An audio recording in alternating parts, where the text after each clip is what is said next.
दोस्तों नमस्कार। एक कदम आगे में आप सभी का हार्दिक स्वागत है। रिश्ते में खटास या फिर मसालेदार तड़का, आज हम बात करेंगे इसी तथ्य पर। दो मुहावरों के साथ, घोड़ा घास से दोस्ती करेगा तो खाएगा क्या, और राजनीति में सब कुछ जायज है। कांग्रेस के शहजादे पिछले 5 साल से सुबह उठते ही माला जपना शुरू करते थे। जब से उनका राफेल वाला मामला ग्राउंडेड हो गया, तब से उन्होंने एक नई माला जपना शुरू किया। 5 साल से एक ही माला जपते थे। 5 उद्योगपति, 5 उद्योगपति, 5 उद्योगपति। फिर धीरे धीरे कहने लगे अंबानी अडानी, अंबानी अडानी, अंबानी अडानी। 5 साल से। लेकिन जब से चुनाव घोषित हुआ है, इन्होंने अंबानी अडानी को गाली देना बंद कर दिया। मैं आज तेलंगाना की धरती से पूछना चाहता हूं, जरा ये शहजादे घोषित करें कि चुनाव में ये अंबानी अडानी से कितना माल उठाया है, काले धन के कितने बोरे भर करके रुपये मारे हैं, क्या टेम्पो भर करके नोटे कांग्रेस के लिए पहुंची है, क्या सौदा हुआ है। आपने रातों रात अंबानी अडानी इनको गाली देना बंद कर दिया।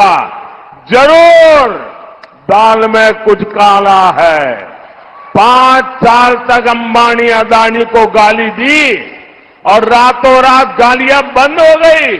मतलब कोई न कोई चोरी का माल टेम्पो भर भर करके आपने पाया। दोस्तों, अभी आपने सुना कि अदानी और अंबानी ने टेम्पो भर भर के काला धन कांग्रेस को दिया। इसमें सच क्या है? चलिए हम मान लेते हैं कि मोदी साहब जो कुछ भी कह रहे हैं सब कुछ नितांत सत्य है। फिर सवाल उठता है कि ईडी और आईटी अभी तक सक्रिय क्यों नहीं हुई। चलिए मैं आपको समझाता हूं ईडी और आईटी की निष्क्रियता और मोदी साहब की अभी तक की खामोशी। दोस्तों, मोदी और अदानी अंबानी के बीच का जो संबंध है वो बेहद घनिष्ठ और मधुर रहा है। ये रिश्ता कोई व्यक्तिगत रिश्ता नहीं, बल्कि एक पारिवारिक रिश्ता रहा है। मोदी साहब ने इनके हर सपने को साकार करने के लिए पुरजोर कोशिश की। आरोप तो यहां तक लगता है कि मोदी साहब हमेशा देश का संसाधन मुफ्त में इनके नाम करते चले गए। दोस्तों, रिश्ते को निभाने की जिम्मेदारी दोनों पक्ष पर होती है। मोदी साहब हमेशा इनके सामने झुकते रहे। इन लोगों ने मलाई ली मोदी साहब से और झोली भरा कांग्रेस का। अब आप बताइए, इस पूरे प्रकरण में दोषी कौन है? दोस्तों, आज की परिस्थिति में मोदी साहब मजबूर हैं। इस कदर मजबूर हैं कि वो कोई कार्रवाई नहीं कर सकते, क्योंकि प्रसाद के रूप में थोड़ी बहुत सहूलियत मोदी साहब को भी मिलती थी। और मोदी साहब जिस थाली में खाना खाते हैं उसमें छेद नहीं करते। दोस्तों, भ्रष्टाचारियों के लिए बीजेपी के दरवाजे हमेशा खुले रहे हैं। न मालूम कितने भ्रष्टाचारी अभी तक बीजेपी में शरण ले चुके हैं। अगर 2 भ्रष्टाचारी और भी आ गए कोई फर्क नहीं पड़ता। हाँ, मोदी साहब व्यथित जरूर हैं। उनकी आंखों के सामने उनकी जानकारी में इतना सारा काला धन विपक्ष को चला गया और वो कुछ नहीं कर पाए।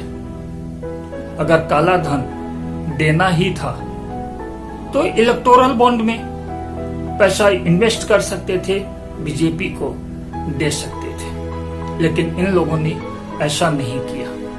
ये बात इन्हें सोचनी चाहिए, मोदी साहब को नहीं। ऐसे में व्यथित होना स्वाभाविक है, लाजमी है। यार यार न रहा। हो सकता है इनके रिश्तों में खटास आई हो। आखिरकार राजनीति दांव पेच का खेल ही तो है।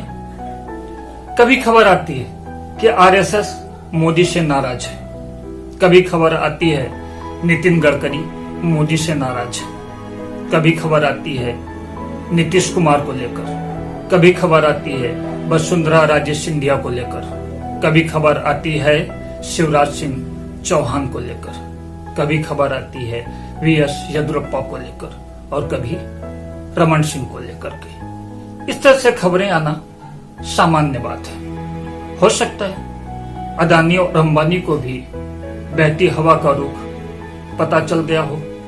वैसे भी ढलते सूरज को नमस्कार कोई नहीं करता। दोस्तों, घर का भेदी लंका ढाबे, जी हां, ऐसा ही कुछ मोदी साहब के साथ हो रहा है।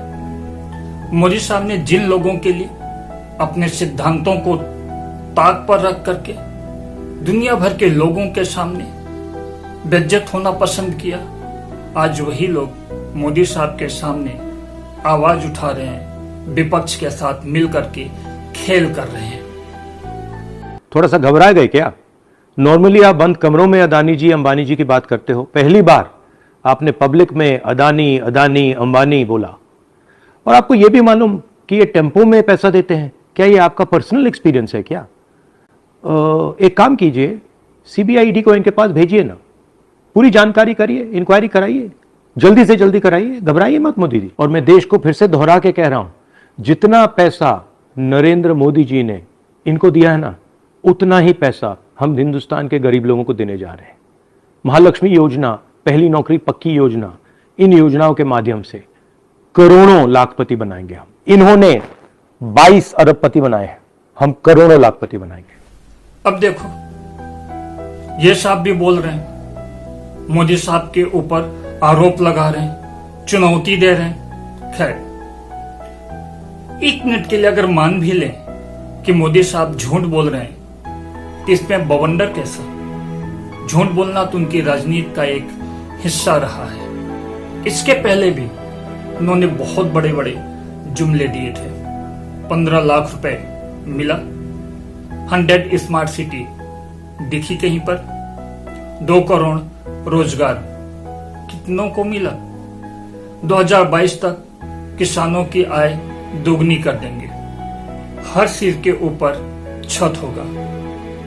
हुआ नहीं। तो मोदी साहब की तो आदत है, इसमें इतना बड़ा तूफान खड़ा करने की कोई जरूरत नहीं। हाल ही में मोदी साहब ने कांग्रेस के मैनिफेस्टो को लेकर के बहुत बड़ा झूठ बोला था।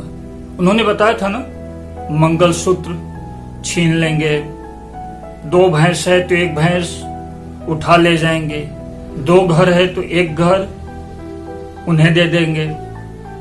भैया, वो बार बार बड़े बड़े तोप के गोले विपक्ष पर दाग रहे हैं, नहीं सफल हुए तो क्या हुआ, अगली बार फिर से नया गोला दागते रहेंगे।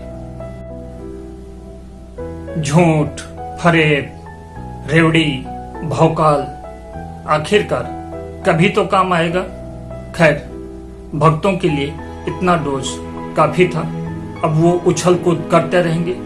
असली मुद्दा गायब और बकलोली का नया मुद्दा शुरू। दोस्तों, सब कुछ मिला करके ये एक मिर्च मसाला था। असली मुद्दे से जनता का ध्यान हटाने के लिए अपनाई गई एक निंजा टेक्निक थी। खैर, आपको ये वीडियो कैसा लगा? लाइक करिए, शेयर करिए और सब्सक्राइब करिए। जय हिंद, जय भारत।